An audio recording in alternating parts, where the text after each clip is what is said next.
Okay, hi everyone. Thanks for coming out tonight. My name is Kristina Bidwell, and I have the pleasure this evening of introducing you to my friend and colleague, Niigaan Sinclair. But first, I just want to tell you a little bit about why I'm standing up here. So I'm a member of Nunavut in Labrador, and I grew up in St. John's, Newfoundland. And I moved here to Saskatoon in 2001. And over the past 20 plus years, I guess now, I've been thinking about what it means to live in a good way here on the homeland of the Métis and Treaty 6 territory. And as part of that work, I'm part of a new project called WISH. And that's an acronym for We're Indigenous and Still Here.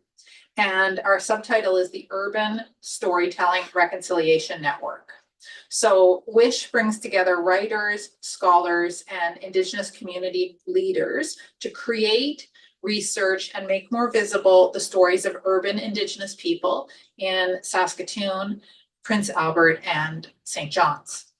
So here in Saskatoon, WISH is guided by community partners, the Gabriel Dumont Institute, Gabriel Dumont Local Number 11, and SASI, which is the Saskatchewan Anscok Writers Circle, Inc.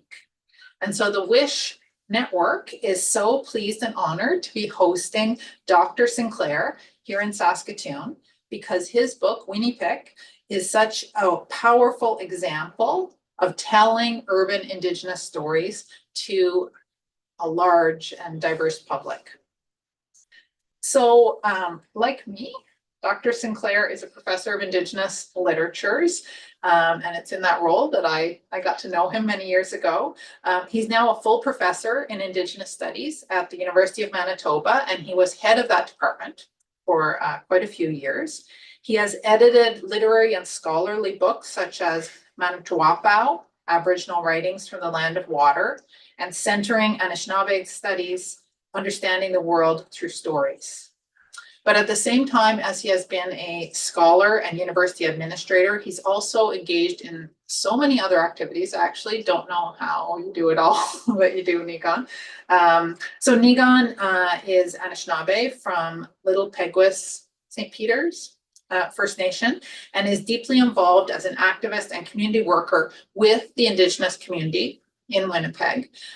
He's a regular commentator on Indigenous issues on CTV, CBC, and APTN, and you've probably heard his voice on the radio or seen him on TV, perhaps as part of the Friday Power panel on CBC's Power and Politics. And for many years, he's been a bi-weekly columnist for the Winnipeg Free Press, a column for which he won Canadian Columnist of the Year at the National Newspaper Awards in 2018. It's from those columns that Winipek emerged, and it just recently won the Governor General's Award for Nonfiction. So congratulations, Niigaan.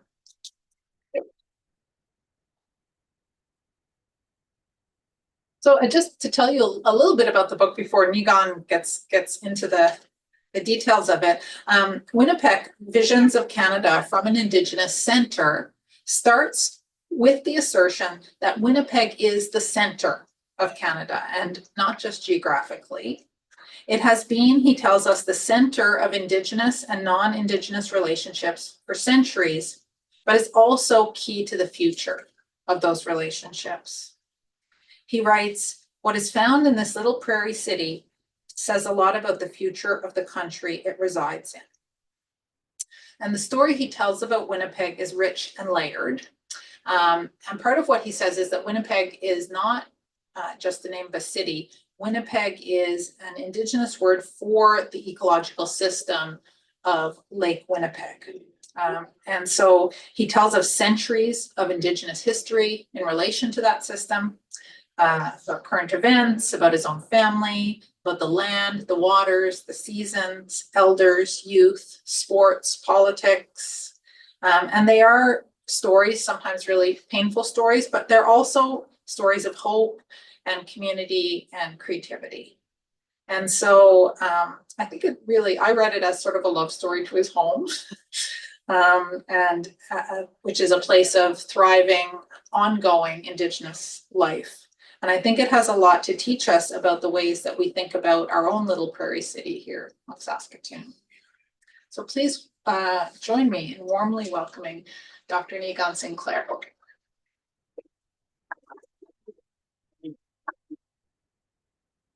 All right.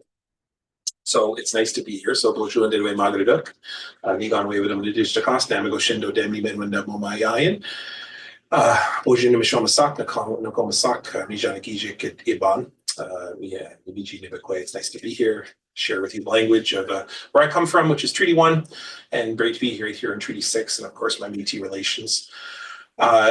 Really nice to be here in McNally Robinson.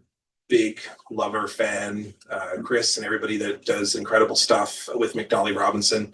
It's a huge part of our community over there in Treaty 1. We have 2 locations at the Forks, or Nestawea, which is the original site of Winnipeg, the original Indigenous city, which was in existence for thousands of years in the downtown core, and then out in the former site of Roostertown, which was the Métis community in what's now Grant Park Mall. Of course, you know the history of Roostertown, the forcible removal of the Métis from that area of the city due to the just rampant racism that was happening within the city at the time. And so it's really nice to be here. Nice to see people that I know, and Carol and Rita, and people that have known me since, I mean, really since I don't even know when. Like I was like a high school teacher, I think, last time you knew me. So, and a terrible poet, and probably I've always been a very terrible poet, so Rita knew that to endure some of that. And so it's nice to be here, share with you this book, and I'm going to share with you a little bit about the past 6 years of my life, which has been dedicated to working at the Winnipeg Free Press, trying to tell the story of Winipek. Now, Winipek, as I describe in the book, and I won't read you too many passages tonight, I'll just tell you what's in the book. So if you want to read it, this would be page 3. As I described, Winipek is derived from 2 different words, winat, meaning dirty or like clouded, and then nibik, which means it's a plural word that we use for water. So nibik, you'd know that probably the best. And what it means is the things that float in the water, or the life that's in the water. And what we're really talking about is atagib, which is algae. Now, algae is the first being that was created after the great glaciers melted, which created a massive flood, which was encompassing all of Manitoba, what's now Saskatchewan, northwestern Ontario, Alberta, parts of Alberta, Northwest Territories, North Dakota, South Dakota, parts of Montana, Michigan, Wisconsin, parts of Illinois, and I feel like I'm missing somebody in there. Michigan, oh, Minnesota. And I'll show you what that means. So right here, and I don't have a lot of images, but this one's a little bit faded, but if you can see the yellow part, the Winnipeg is not about the city. Cree people, when naming the area and were asked by land surveyors, what is this place? What is it that this place is all about? And I write about this in the book. Heard this name Winnipeg, and they were debating many terms of what to call this new city. And they kept hearing this term Winnipeg. But what the Cree people were referring to was the ecology. They were referring to what's called the watershed, which is that all of what happens in the river systems, or any of the rain that falls in Saskatchewan, Alberta, all those places that I mentioned just a minute ago, flows into like a great funnel system into Lake Winnipeg. And that's what produces algae. Now, what happens is nutrients are carried from the land, whether it be animal droppings, whether it be plants, vegetation, human interaction, like shampoo, whatever it is that falls on the earth, goes into the river system, ends up in Lake Winnipeg. And so what you'll see in Lake Winnipeg these days is an over algae production, or the overabundance of atagib, which is the Ojibwe word for algae. And atagib is thought of as a relation. It's something that is essential for life. Fish eat it.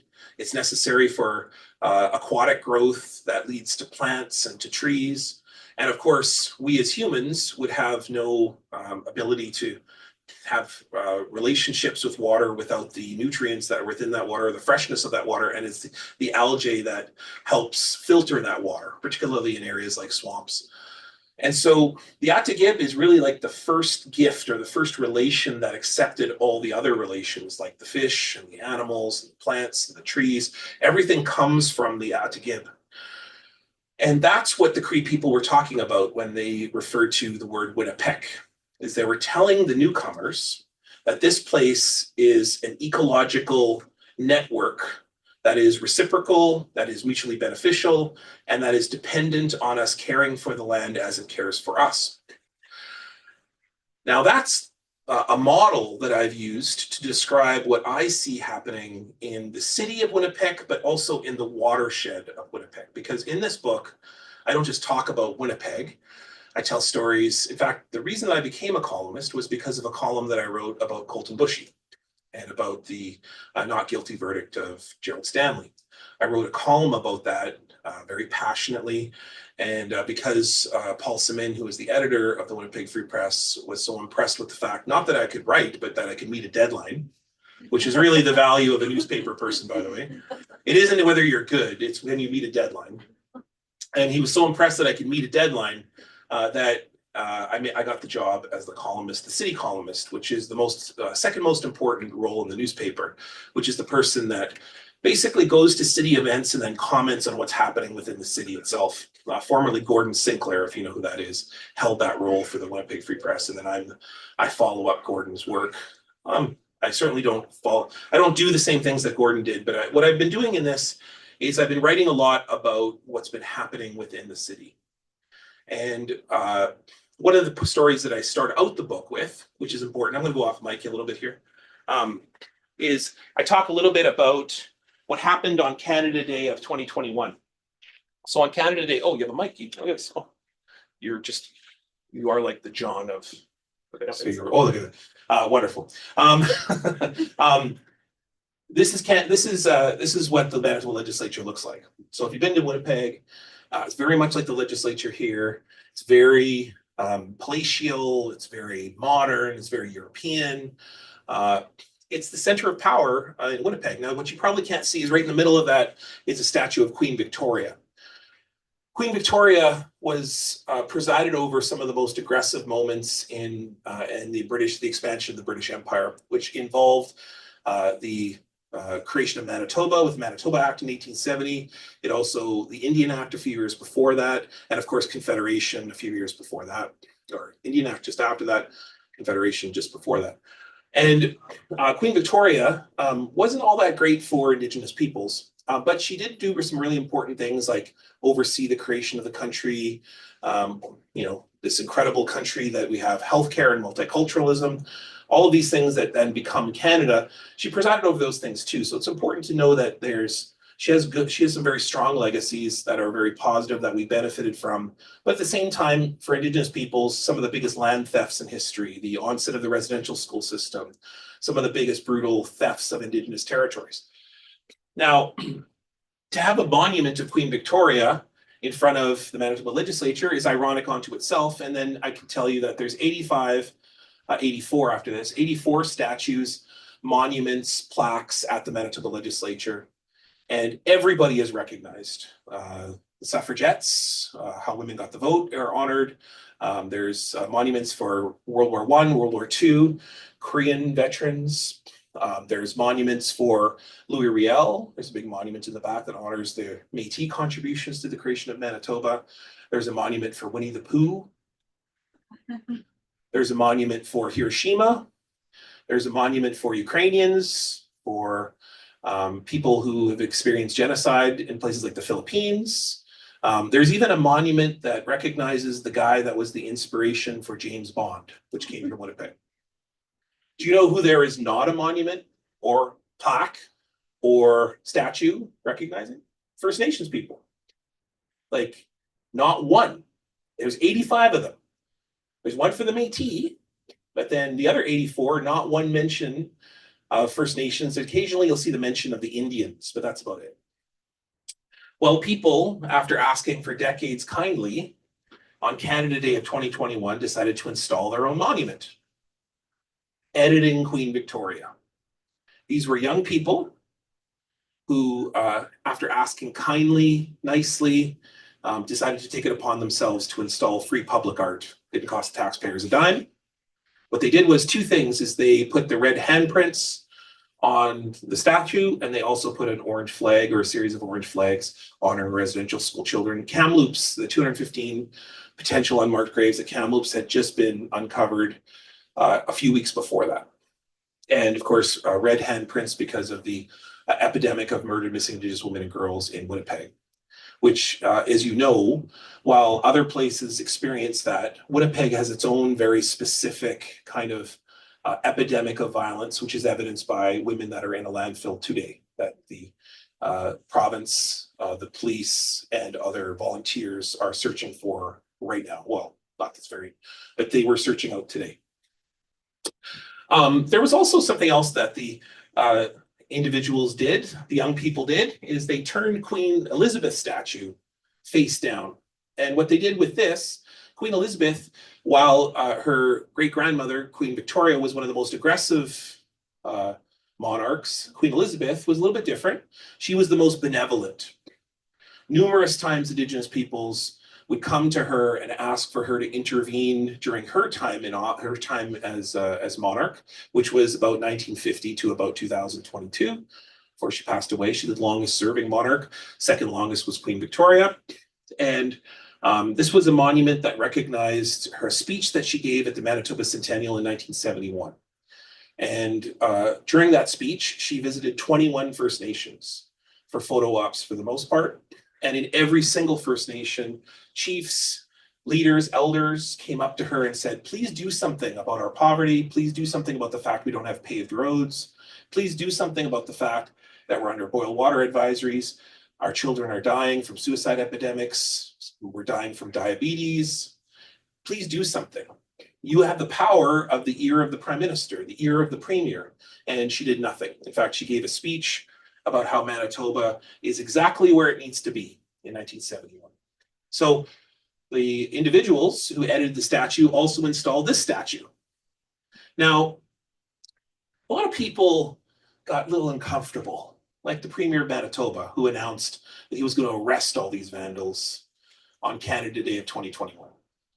Boris Johnson, the UK Prime Minister, remember that guy? They asked him, hey, what did you think about Winnipeg? And first of all, he had to be shown where Winnipeg is, because he had never heard of Winnipeg before. But he said, what's with the anarchy in Winnipeg?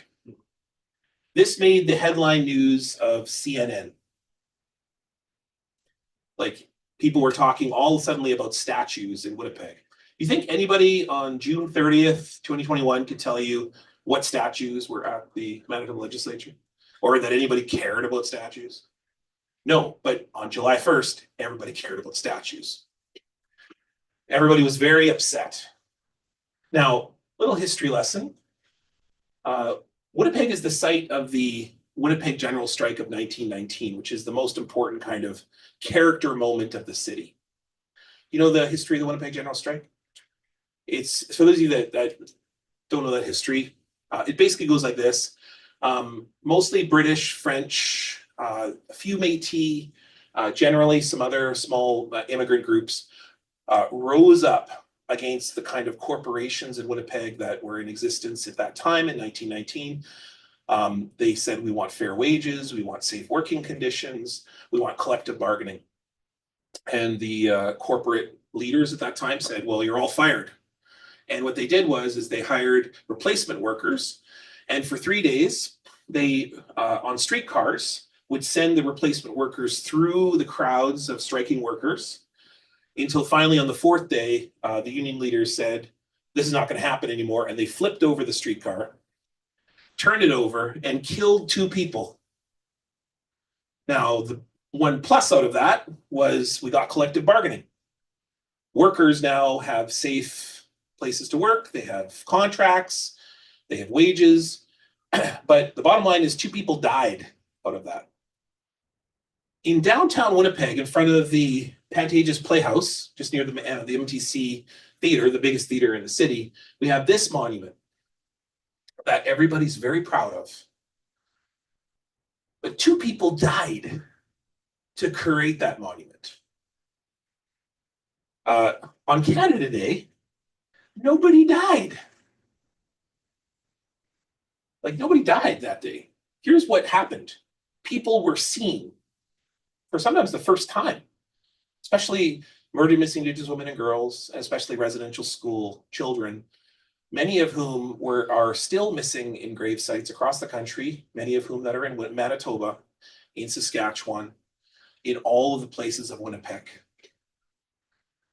Some of them, for example, at the Brandon Residential School, there are 12 children's grave sites today, right now, that are underneath an RV park, paved over, because the city of Brandon sold that land after buying the cemetery, which had been unmarked by the residential school. They sold that property and it's now paved over. So people have RVs over top of the remains of children today.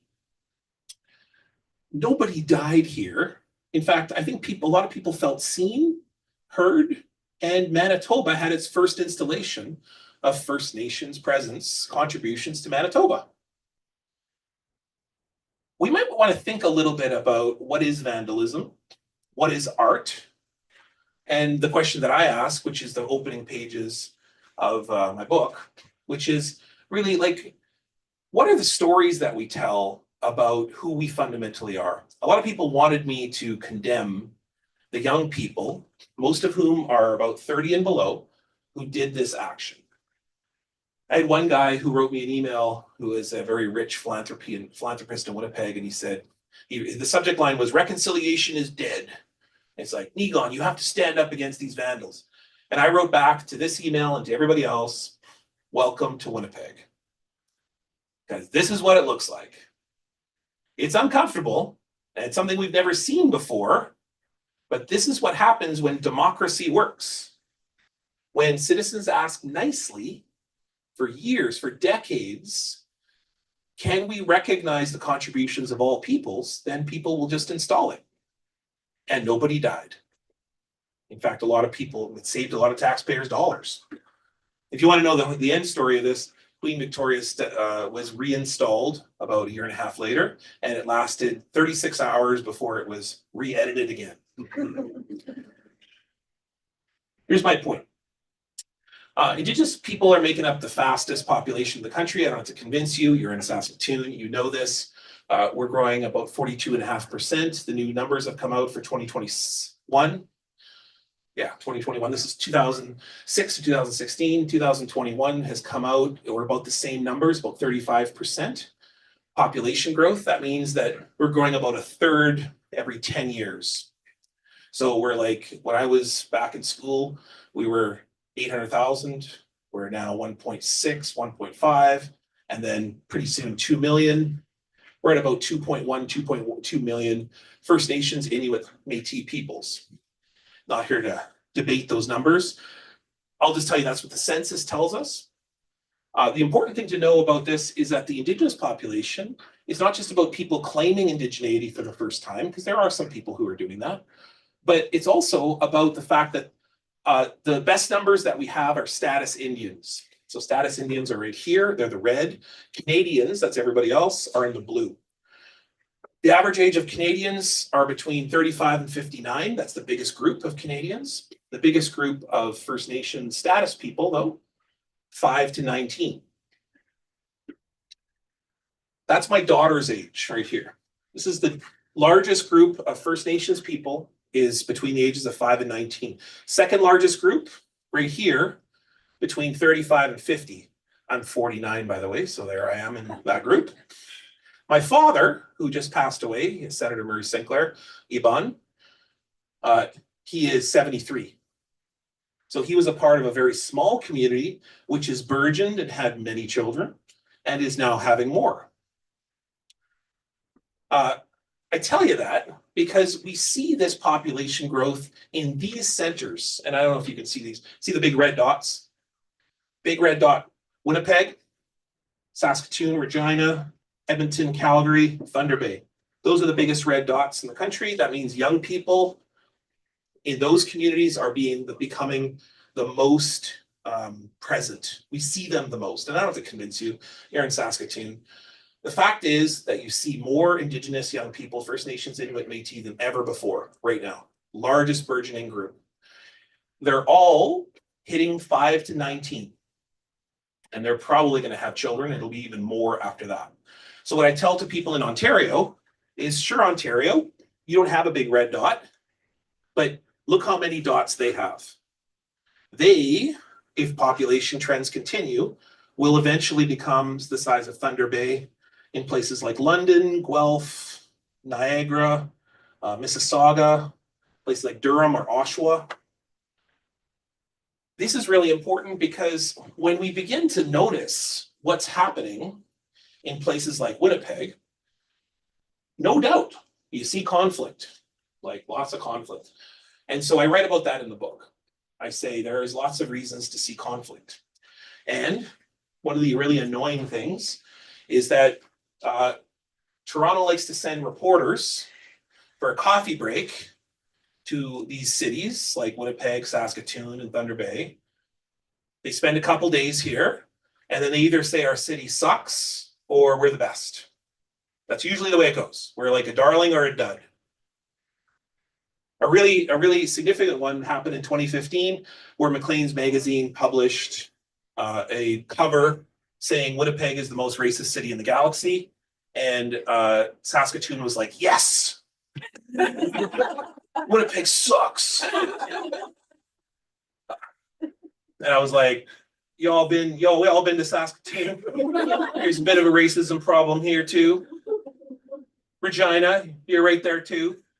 And hey, you know, like when we play the racism Olympics, nobody wins. There's no gold medals. Everybody's last place. And so that's the problem here, is that it's not about diagnosing problem. It's about actually figuring out that the problem is a symptom.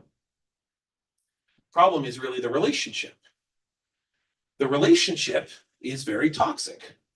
What I've always said is that Winnipeg is not the most racist city in the galaxy, nor is Saskatoon, nor is Regina.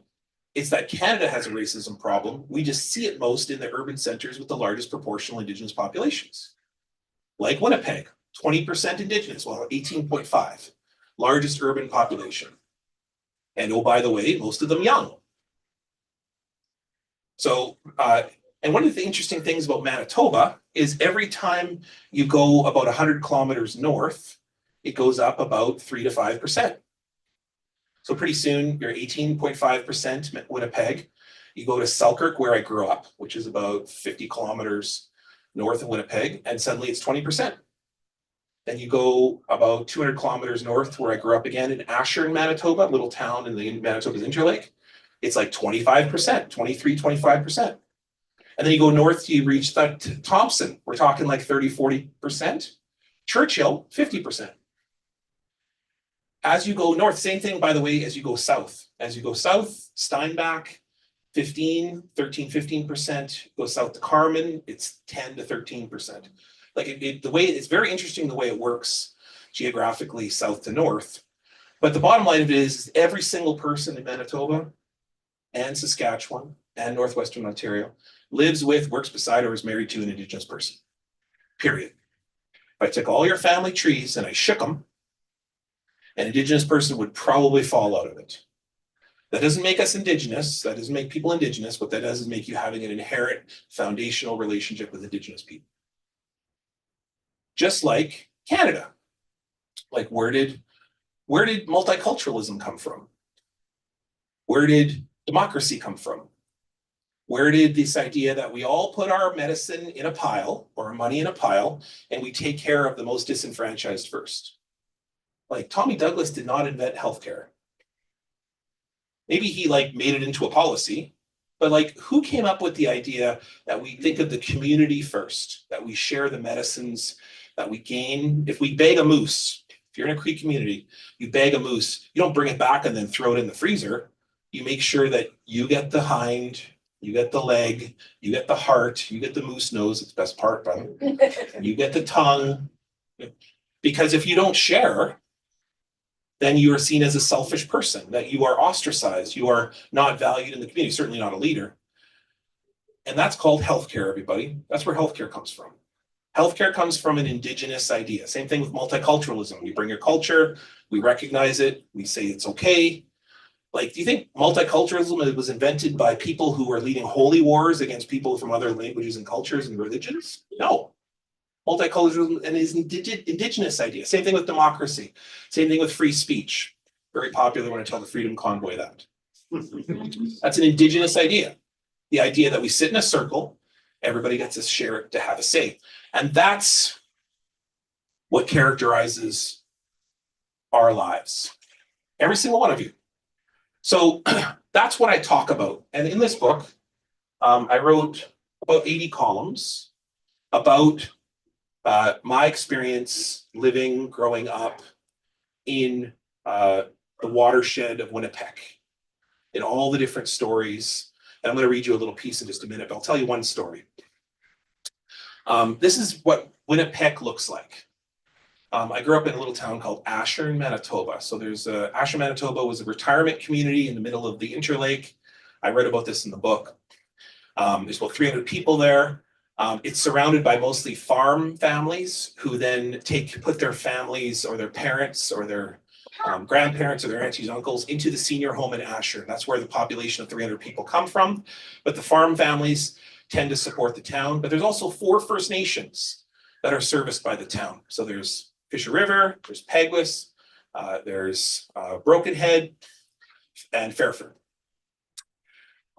So that means that when you go to school in Asher, Manitoba, which is where all the kids go, they're all bussed in from different directions where I went. And I happened to live in town because my parents had just divorced by that point.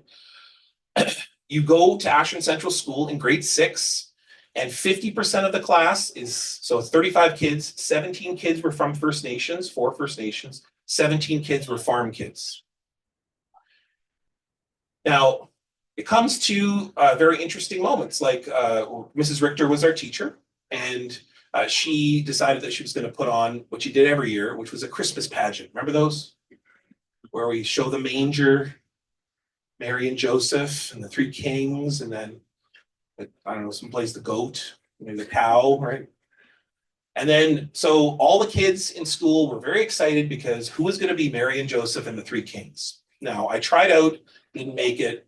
I was a shepherd, which if you think back is pretty racist because we had like we had like towels on our head and like bad looking house coats. But that was 1986, okay? So anyways, so Mrs. Richter was in this position of having these very eclectic mixed class in northern Manitoba, and she picked Tricia Sveistrup, who was the daughter of the local RCMP head, to be Mary. So a Canadian girl, young woman, everybody had a crush on her. I had a crush on her. And she picked Carmen Thompson from Fisher River Cree Nation to be Joseph. I just want you to think about that for just a minute. We're about to stage the pageant, the Christmas pageant to the Asherin community. Everybody's going to be there. And she just picked a Canadian Mary and an Indigenous Joseph. And that means we have an interracial baby Jesus, everybody. And that, my friends, is Winipek. That's Mrs. Richter saying, hey, everybody, deal with it. Deal with what it means to be a family. Deal with what it means to be a community. And if you want a little side story from this, like it happens in Saskatchewan, it goes to, I wrote about this in here, it goes to pageant night. And what happens in most northern Manitoba, like it happens in Saskatchewan, snowstorm. It's middle of December. So if you've been to any First Nation, you know that when you don't have paved roads, you have dirt roads that frequently crumble and are slippery and dangerous. First Nations are not leaving to come to the pageant. So Carmen didn't show up. And none of the First Nations kids that are serviced at Asherin Central School showed up for the pageant. But there was one First Nations kid who lived in town with his mom, who was a social worker. And Mrs. Richter looked around and said, well, guess who's playing Joseph tonight? And so this was my big debut, which is the biggest acting moment of my life, Carol. Just want you to know that. Carol was my director in Indigenous Theatre School many, many years ago. And I got to play Joseph, which there was no speaking lines. All I did was pick up the baby doll and then hand it to Mary. But I was good, man. It was like standing ovation. But the point of telling that story is that my mother actually recorded this story for our podcast. The Winnipeg Free Press is called Niigaan and the Lone Ranger. We talk about Manitoba and we talk about national politics. We should talk a fair bit about Saskatchewan too. Anyways, my mom recorded this and she said that she was in the audience that night and she was looking amongst the shepherds. She was like, where's my little boy? Like, where's my little shepherd boy? And he's like, and then she looked up and she saw where I was sitting right beside Mary, and she realized that she was the grandmother of reconciliation. And I tell you that because that's Winnipeg. Like, that's what Winnipeg looks like. You know what Winnipeg looks like? It looks like sport events where we adopt and we adapt and we figure out what it means to live together. And I don't know if you can see the picture here. These are the chiefs of Manitoba blessing the field. We didn't ask them to do that. We didn't offer tobacco to do that. And they did that on their own because they believe in what happens on Orange Shirt Day. These are 1,500 Indigenous kids who we fly in from Northern Saskatchewan, Nunavut. We also are the place, and remember, I'm talking about all of us now. I'm not talking about the city of Winnipeg. I'm talking about all of us in the watershed. We are the center of Indigenous media. And I give a little, this is where I would say, I'm very proud to be an Indigenous columnist. I'm proud to win that award of the Columnist of the Year a few years ago. But I can promise you that two people are the reason that we even have columnists, and it's people like Richard Wagamies, who came from Alberta, and Doug Cuthand, who writes right here. It is those two that they open the door for a person like me. And they come, there's a reason we have APTN, it's because of those incredible people.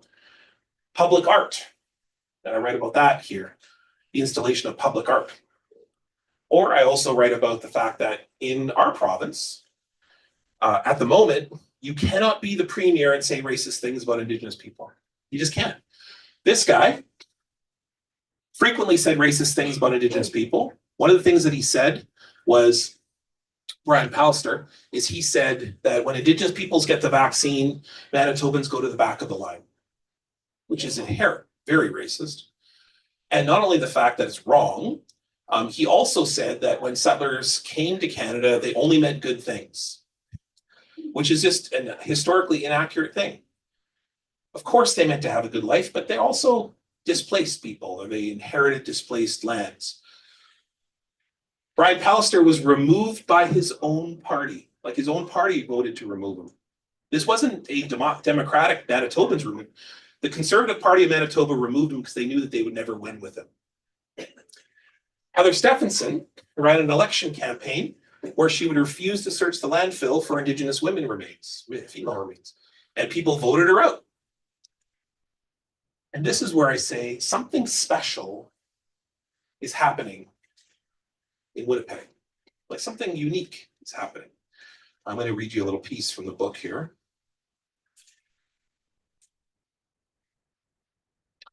Can I use this mic?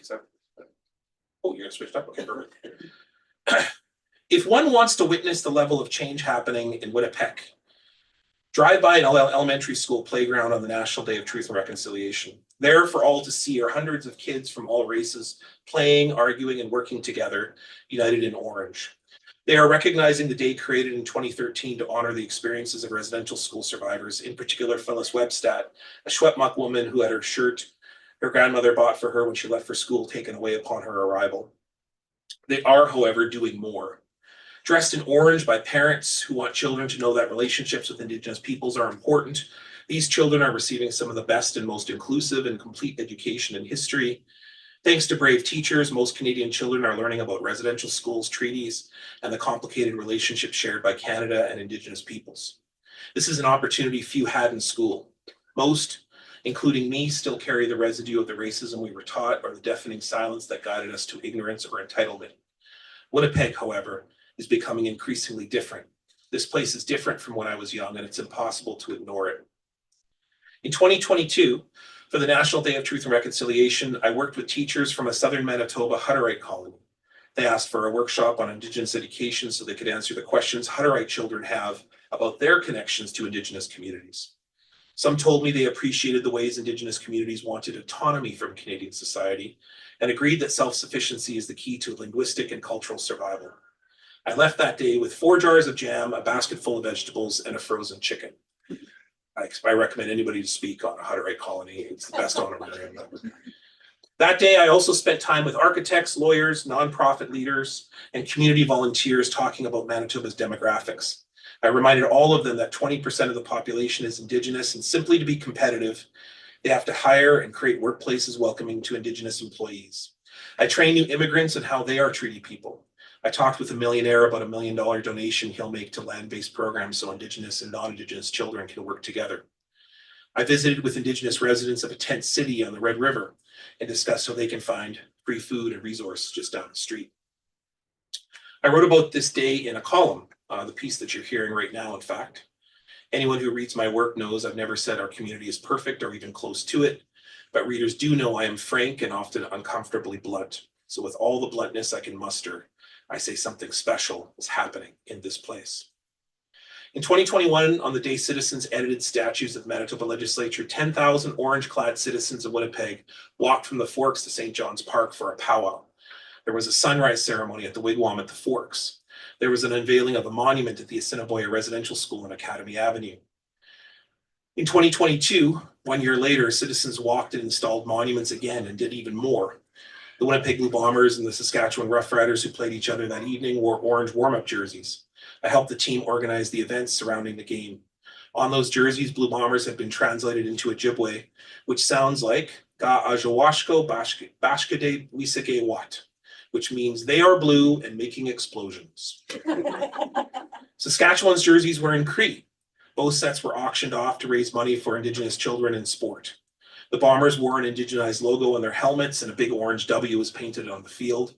The Strong Warrior Girls Choir from the Riverbend Ojibwe language program sang "O Canada" in Ojibwe to 35,000 fans who cheered for them. The team honored Indigenous leaders, activists, and advocates multiple times in front of fans.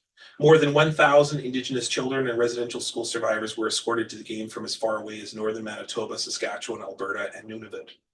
For the first time in history, a professional team was brought out onto the field with the traditional grand entry, an honor bestowed upon leaders, visionaries, and medicine carriers. Something special is happening in this place. Switch those. Now, maybe switch out. Okay, yes. There are remarkable things happening all the time, and I write about that in the book. I write about walks. I write about ceremonies that happen throughout the city. I write about the remarkable explosion of mermen on social media. Shirtless Indigenous men wearing mermaid tails in response to youth suicide epidemics in communities after the pandemic or in the late stages of the pandemic. I write about the epidemic that's happening within the community, which really the tipping point began with the finding of Tina Fontaine, the remains of Tina Fontaine. And the fact that on that night, 4,000 Manitobans came out. 3,500 of them were non-Indigenous, they were Canadians that just came out and saw Tina as their relative for the first time. That was a real big tipping point moment. And then I write about these young people.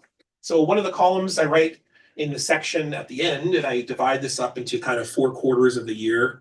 I talk about summer, fall, winter, and then spring. This is this section I'm talking about springtime. These are young people. These are young people who received in 2022 the Manitoba Indigenous Youth Achievement Awards. They are remarkable young people. They are First Nations, Inuit, and Métis young people. I'll introduce you to a few of them. So cards on the table. This is my daughter right there. So shameless self-promotion. My daughter is a flautist. She's currently doing a music degree at the University of Ottawa. And do you know what her dream is? Her dream is to one day have an all-Indigenous orchestra. And we're almost there. Like, do you know how many professional Indigenous flautists there are in Canada?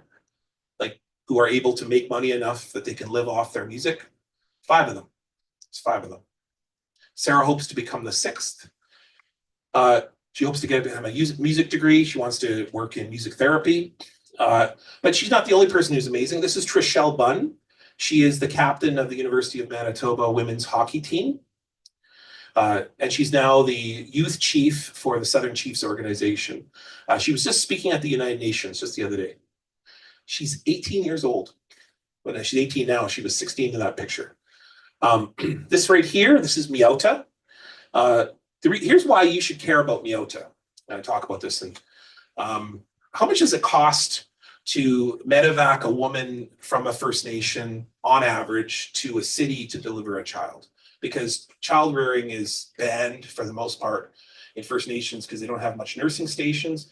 They don't have equipment necessary to support women. So that means that women have to deliver children in cities away from their homes. That means that the taxpayers have to pay for the travel. They have to pay for stay.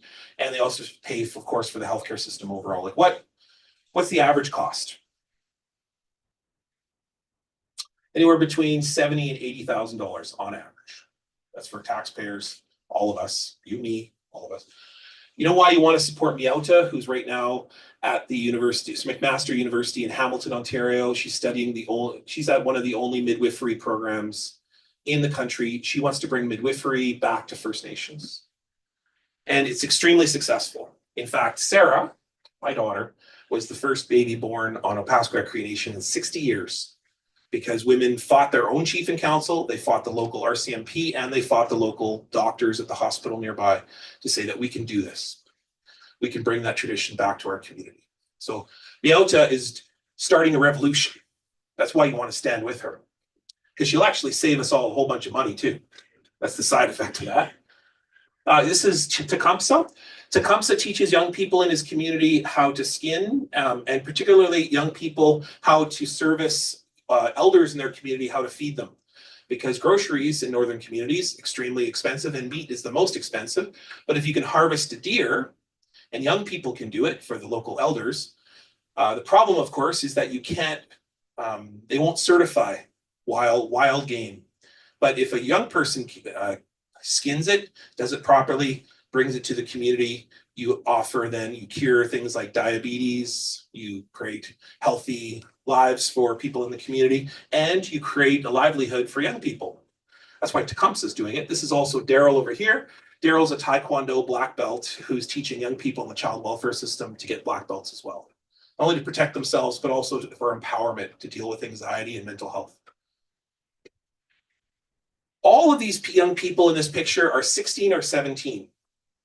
They are part of that burgeoning population, and I write about it in my piece here at the very end of the book. They are also the same people who edited the statues. They're the young people who said, we're going to ask peacefully, nicely, we're going to use our democratic right that we learned from university. They're out getting degrees. They're out learning, becoming the most competent generation in history, being very successful. This is what happens when we invest and we support, we stand beside young people when they create images that we've never seen before, like an all-Indigenous orchestra, or statues that we've never seen before, public installation we've never seen before, for free. That's what happens. But all these young people, when they became competent, educated, and they were empowered by us, by you and me, teachers, parents, relatives, they also do something else. They all turn 18 in 2023. I wonder what happened in 2023.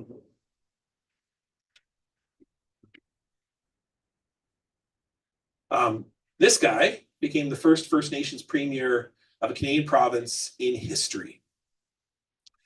Did anyone know how many votes he won by?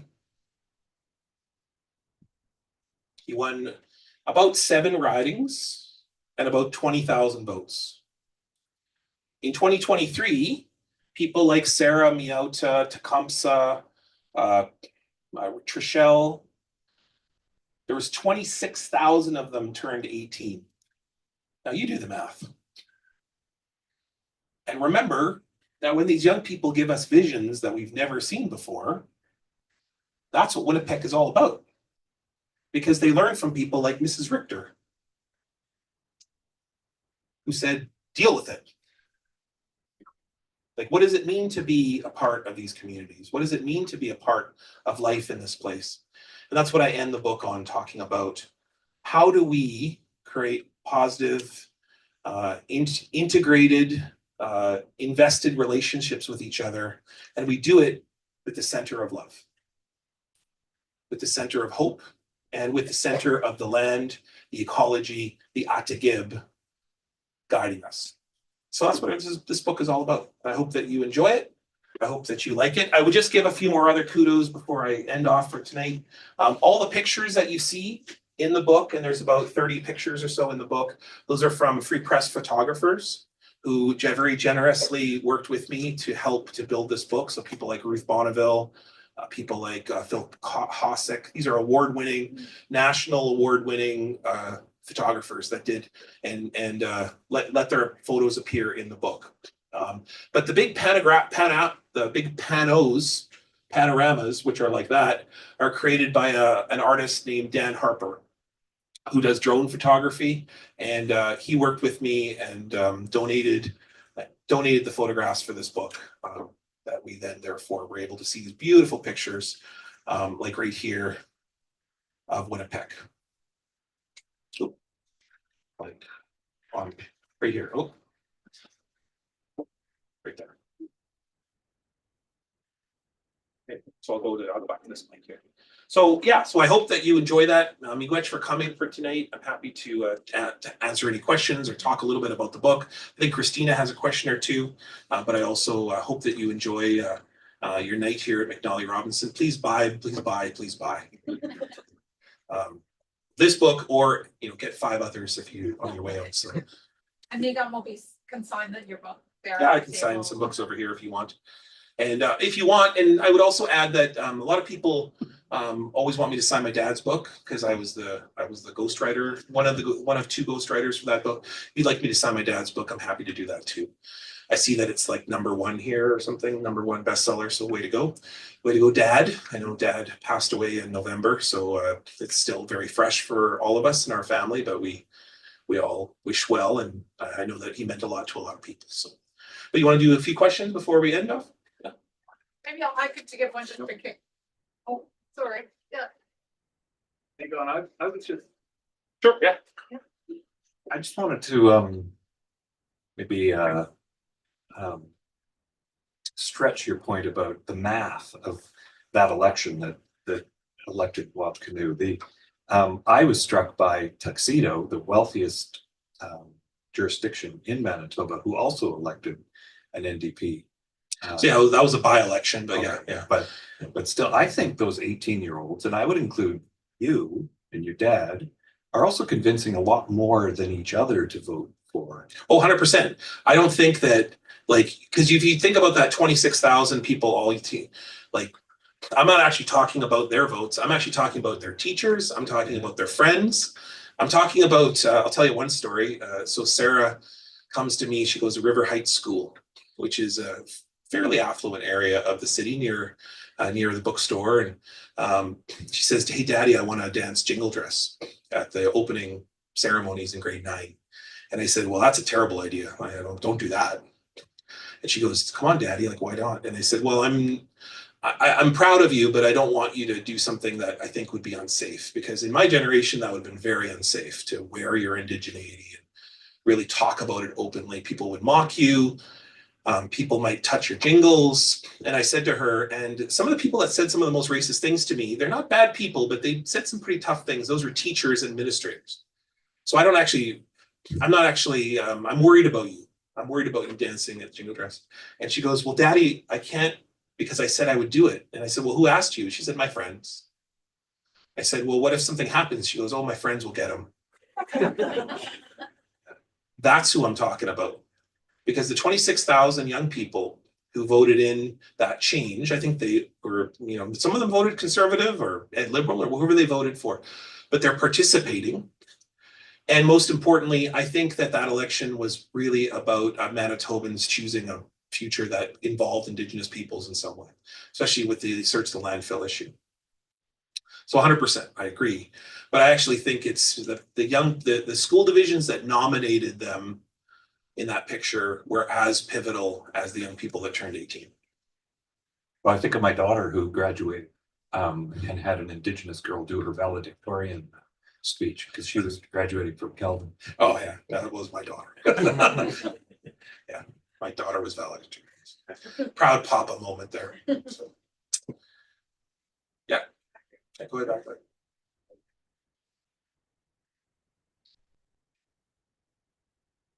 Kinanaskumitten, Niigaan, Numuitin,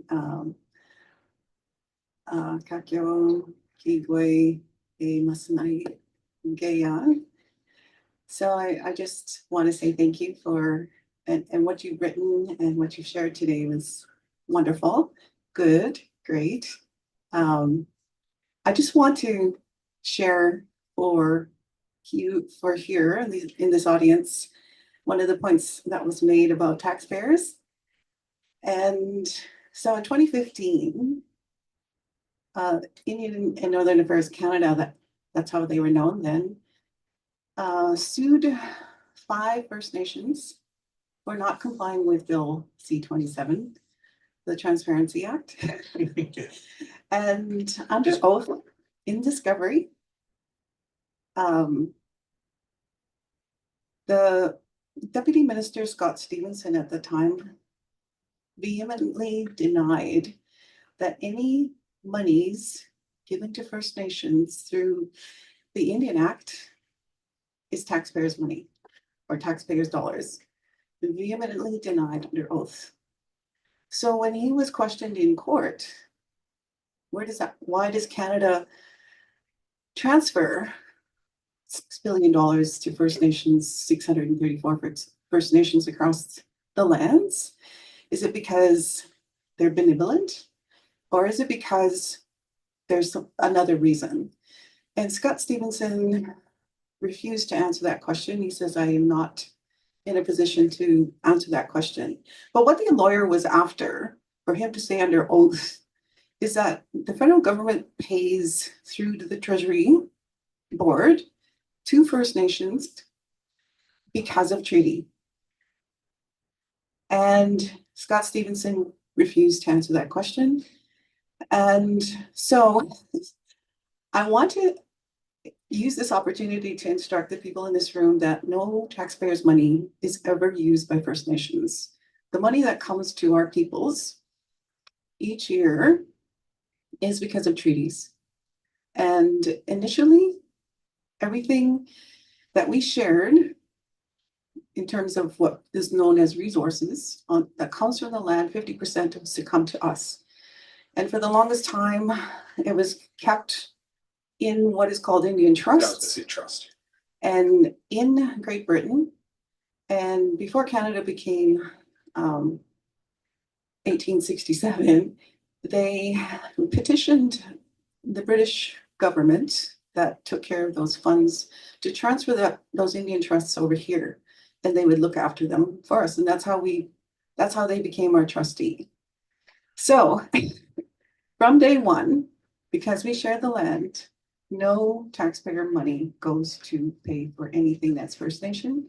What is owed to us comes from those treaties, which comes from our lands. So that's something that's really important. And anytime I hear that taxpayers' money is going to us, like to pay for a woman to be brought over from the north to a city, like 60 or 70,000, that's taxpayers' money. It is not. And so I just want to say that to your audience. And thank you for this opportunity. Sure. Yeah, great. When it comes to healthcare, though, that's a provincial legislation. So anybody in the jurisdiction would have been applied, that would have been applied to from the second they left the First Nation. So yeah, on First Nation stuff would be through the trust, through the treaties, absolutely. But the second that they leave, like, we want to stop that. We want to empower communities to be able to handle the birthing like we traditionally did at all times. And that is a win for everybody. We want to have adequate supportive nursing stations on those communities that are, that is the benefit to everybody. In fact, that saves everybody money. But yes, thank you very much for bringing up the trust. A lot of people don't know about the trust. There's been a lot of hazy dicey information out there, and in the age of misinformation, there is still a lot of misinformation about the trust. And so 100%, it is a legal obligation that the money that's been taken from territories is held in trust by the Canadian government, and that's how they pay out their responsibilities. So thank you very much for clarifying that point. On reserve, trust, off reserve, healthcare system. Okay. I think we have time for one more question here, if anyone would like to ask. Yeah, great. Thank you so much for presenting. Merci beaucoup. I'm going to try to articulate this question, but I'm nervous about getting it proper. I'm one of those educators you speak about. I've been teaching in like Bedford Road here in Saskatoon for the last 15 years, which is kind of one of the oldest buildings in the city. And a lot of what you said really resonates with what I see in our school as well. I've been there for 15 years, and our Indigenous population hovers around that 30 to 38% mark year after year. And I really just wanted to, first of all, echo that vision that you're sharing is what I see in the young people in our building as well. And it's profoundly transformative and inspirational to see the cultural revitalization beginning and the pride. And we're hoping to get to the linguistics soon. And we are working with elders to begin to do these things in the right way. There are other complicating factors, and that's what I wanted to bring up, because I'm really seeking advice. I've begun my graduate studies work this year to begin to try to unravel some of these other complexities. And I guess kind of I would put all this under the big title of the neoliberal agenda.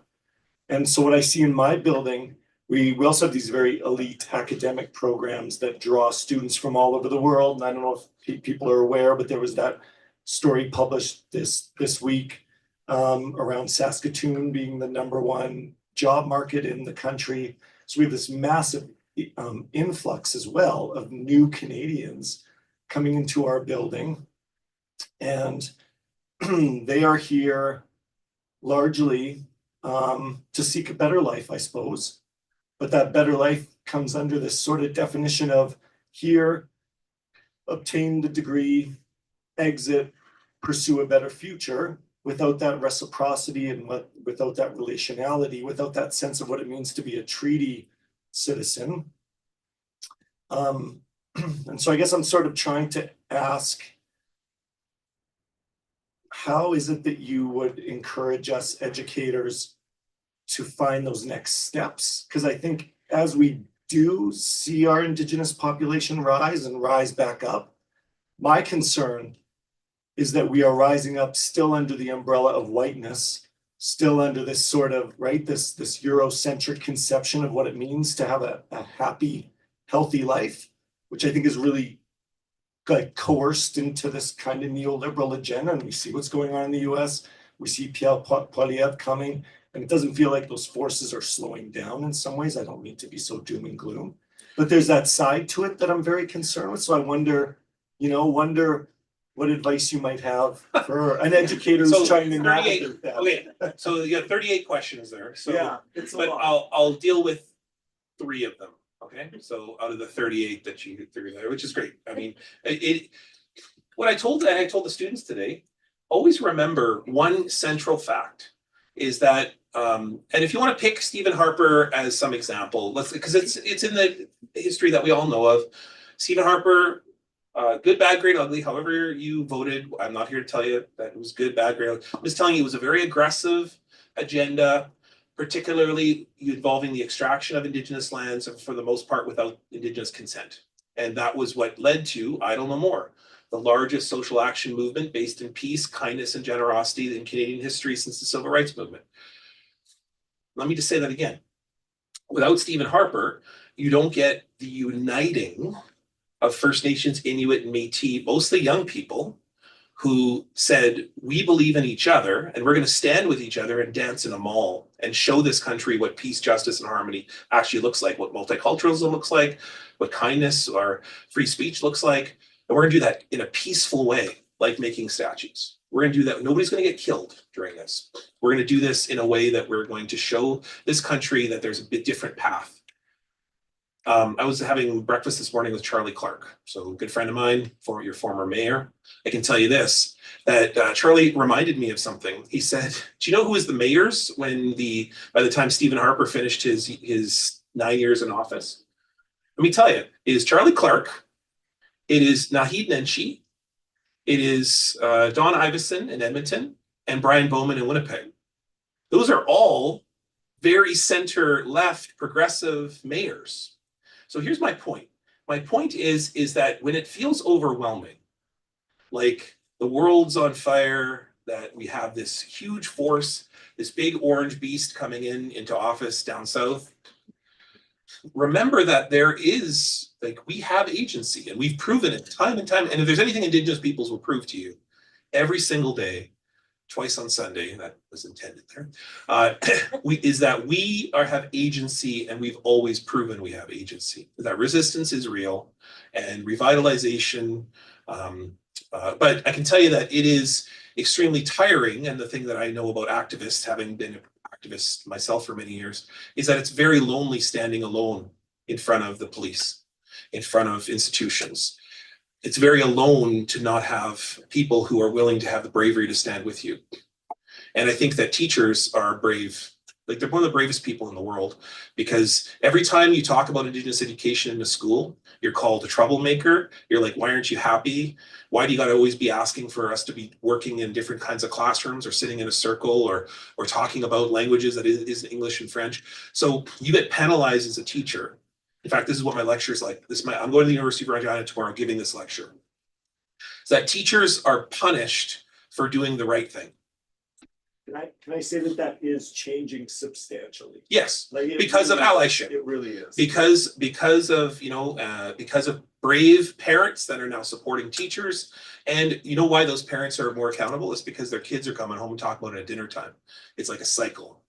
And now those kids are starting to have their own kids, and this cannot be stopped. I don't care who's the next prime minister. I don't care.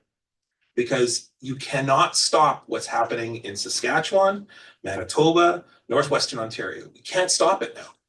It's just, try it. It's not going to happen. We are too invested in each other. Our families are too intricate. And as a result, we're not going to give up on each other now. Like, that's the one thing I can tell you that I know as a fact, which is that because the evidence is in the Manitoba election. I'm not telling you that was the greatest election. I'm not even telling you Wab Kinu's brilliant or an amazing leader. I'm going to tell you this, that Manitobans said, we think Indigenous women should be searched for. Because apparently, if you're crazy billionaires who go down in a submarine to joyride to the Titanic, that the Canadian government will go look for you. They will spend $180 million to go look for you. But apparently we don't do that in Manitoba. And Manitobans said, that's BS. And we're not going to let you run that election. And her own party has abandoned her. She had to resign as leader immediately. You cannot become Premier of Manitoba and be a vociferous racist and spread racist ideas.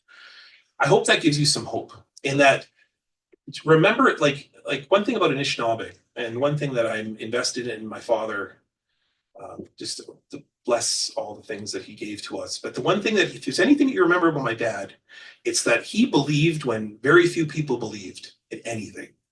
And he was the first of every room that he walked into. And as a result, he believed in you. He believed in all of you. He went to your churches, he went to your community halls, he went to the Senate, which is the worst place in the universe, in my opinion. And he said, oh, these places, we can actually do something. I think that's hopeful. I think that there's more Marie Sinclairs. There's more, many people who have heard and work with and are standing with. I meet them every day. And I think that it's just too much now. And I really don't think, and in case this is I haven't underlined it enough, the future of Canada is not Montreal or Toronto or Vancouver, everybody. It is with the largest burgeoning population, and we will find it the most educated, the most competent, the most integrated and active, whether they be working on the streets, or they're working in university, or they're working in wherever they're working, where they're raising kids, they are going to be in Winnipeg, the watershed. They are in this place because we have invested in them. And I hope that that gives you a lot of hope, because it certainly does for me. I think that, but we got to be ready for things we've never seen before. Like, and we're going to be uncomfortable. We're going to be like, oh, are they vandals or are they editing? Are they creating public art? And we have to trust.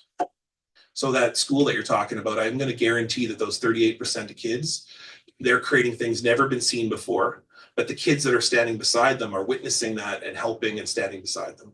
And that whole generation of that whole school will be better off as a result. They'll probably be more Canadian than, not Canadian, but Canadian.